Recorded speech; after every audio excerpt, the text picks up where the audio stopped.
नमस्ते। आज हम सब मिलकर एक बहुत ही मजेदार और कह सकते हैं एक जादुई शक्ति के बारे में जानेंगे, गुरुत्वाकर्षण। कभी सोचा है कि हम सब जमीन पर क्यों टिके रहते हैं, या फिर आसमान में चांद और तारे अपनी जगह पर कैसे रहते हैं? ये सब एक ऐसी अदृश्य शक्ति की वजह से है जो हमारे पूरे ब्रह्मांड को एक साथ एक धागे में बांध कर रखती है। तो चलिए आज इसी रहस्य से पर्दा उठाते हैं। आज हम क्या क्या सीखने वाले हैं, एक नज़र उस पर डालते हैं। हम एक एक करके इन सभी बातों को समझेंगे, बिल्कुल आराम से, ताकि सब कुछ अच्छे से समझ में आ जाए। तो चलिए अपनी बात की शुरुआत एक ऐसी चीज से करते हैं जिसे हम हर रोज हर पल महसूस करते हैं, लेकिन शायद ही कभी उस पर इतना ध्यान देते हैं। अच्छा, कभी सोचा इस बारे में कि जब हम किसी बॉल को हवा में ऊपर उछालते हैं तो वो घूम फिर कर हमेशा नीचे ही क्यों आती है? या फिर बारिश की बूंदें बादलों से निकलकर जमीन की तरफ ही क्यों आती हैं? सोचिए जरा, ऐसा क्यों होता होगा?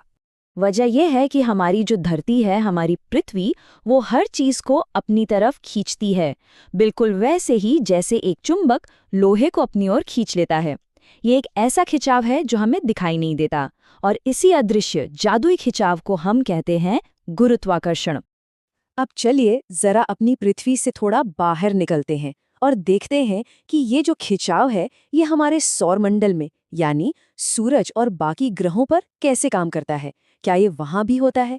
बहुत बहुत साल पहले केपलर नाम के एक बहुत होशियार वैज्ञानिक थे। उन्होंने आसमान में ग्रहों को बहुत ध्यान से देखा और उनके घूमने के 3 आसान से नियम बताए। पहला नियम कि सारे ग्रह सूरज के चारों ओर एकदम गोल नहीं बल्कि थोड़े चपटे अंडे जैसे रास्ते पर घूमते हैं, जिसे अंडाकार कहते हैं। दूसरा नियम ये था कि जब कोई ग्रह घूमते घूमते सूरज के पास आता है तो उसकी स्पीड बढ़ जाती है, और जब दूर जाता है तो उसकी स्पीड धीरे हो जाती है। और तीसरा नियम वो ये कि जो ग्रह सूरज से जितना ज्यादा दूर है उसे सूरज का एक चक्कर पूरा करने में उतना ही ज्यादा समय लगता है ना? बिल्कुल आसान। तो एक तरफ जमीन पर गिरता हुआ सेब और दूसरी तरफ आसमान में घूमते हुए ग्रह, क्या इन दोनों में कोई कनेक्शन हो सकता है? इस सवाल का जवाब एक और महान वैज्ञानिक आइजैक न्यूटन ने दिया। कहते हैं न्यूटन ने एक सेब को पेड़ से नीचे गिरते हुए देखा, और उन्होंने सोचा कि जिस ताकत ने इस सेब को नीचे खींचा, क्या वही ताकत चांद को भी खींच रही है? और उन्हें समझ आया कि हाँ, ये एक ही बल है, एक ही शक्ति है जो सेब को भी खींच रही है और चांद को भी पृथ्वी के चारों ओर घुमा रही है। ये है गुरुत्वाकर्षण। और फिर न्यूटन ने गुरुत्वाकर्षण का एक ऐसा नियम दिया जो हर जगह लागू होता है। सार्वत्रिक का मतलब ही यही है, जो सबके लिए हो, हर जगह हो, चाहे छोटा सा पत्थर हो या बड़े बड़े तारे। उन्होंने कहा कि इस दुनिया में हर एक चीज हर दूसरी चीज को अपनी तरफ खींच रही है। उन्होंने इसे समझाने के लिए एक छोटा सा फॉर्मूला भी दिया। अब इसे देखकर घबराना नहीं है, ये बहुत आसान है।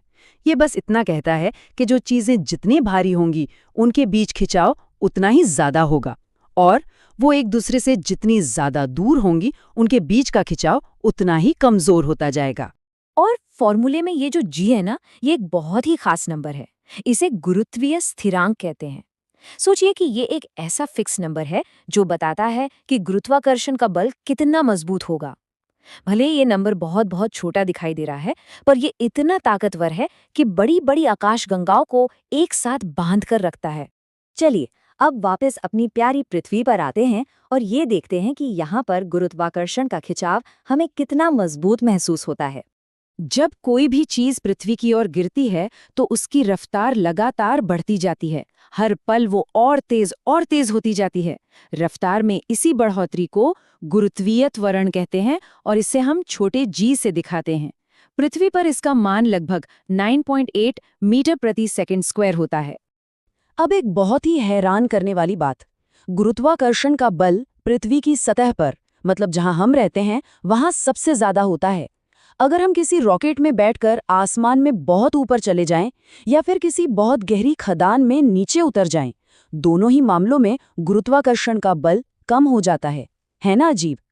तो अब एक बहुत ही मजेदार सवाल आता है, अगर गुरुत्वाकर्षण हर चीज को नीचे की तरफ ही खींच रहा है, तो फिर हम रॉकेट को अंतरिक्ष में कैसे भेज पाते हैं? वो इस ताकतवर खिंचाव से बचते कैसे हैं? देखिए, ऐसा करने के लिए हमें एक बहुत ही खास, बहुत ही तेज रफ्तार की जरूरत होती है। इस रफ्तार को पलायन चाल कहते हैं। पलायन का मतलब होता है भाग जाना। तो ये वो कम से कम स्पीड है जिससे अगर किसी चीज को फेंका जाए तो वो पृथ्वी के खिंचाव से हमेशा हमेशा के लिए आजाद हो जाएगी और कभी लौटकर वापस नहीं आएगी। हमारी पृथ्वी के लिए ये पलायन चाल है 11.2 किलोमीटर प्रति सेकंड। जरा सोच कर देखिए, एक सेकंड में जितनी देर में हम एक बार पलक झपकाते हैं उतनी देर में 11 किलोमीटर से भी ज्यादा दूर। ये बहुत बहुत तेज रफ्तार है। अब चांद को देखिए। चांद का गुरुत्वाकर्षण पृथ्वी से काफी कम है, इसलिए उसकी पलायन चाल भी बहुत कम है, सिर्फ 2.3 किलोमीटर प्रति सेकंड। और जानते हैं, यही वजह है कि चांद पर कोई वायुमंडल, कोई हवा नहीं है। वहां की गैसें इतनी आसानी से चांद के खिंचाव से पलायन कर गईं, मतलब हमेशा के लिए बाहर निकल गईं। चलिए तो अब फटाफट से एक बार दोहरा लेते हैं कि आज हमने कौन कौन सी खास और जरूरी बातें सीखें। सब तैयार है?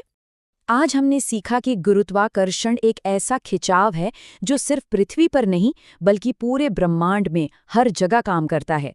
फिर हमने केपलर के 3 नियमों को जाना जिनसे ग्रहों की चाल समझ आती है। न्यूटन के नियम ने हमें बताया कि ये खिंचाव चीज़ों के वजन और उनकी दूरी पर निर्भर करता है। और आखिर में हमने पलायन चाल के बारे में सीखा जो किसी भी ग्रह के खिंचाव से आज़ाद होने के लिए ज़रूरी है।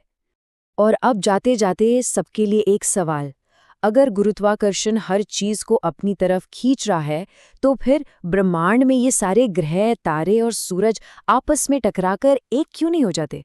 सब कुछ एक जगह इकट्ठा क्यों नहीं हो जाता? इस पर जरूर सोचिएगा। इसका जवाब हम शायद अगली बार ढूंढेंगे।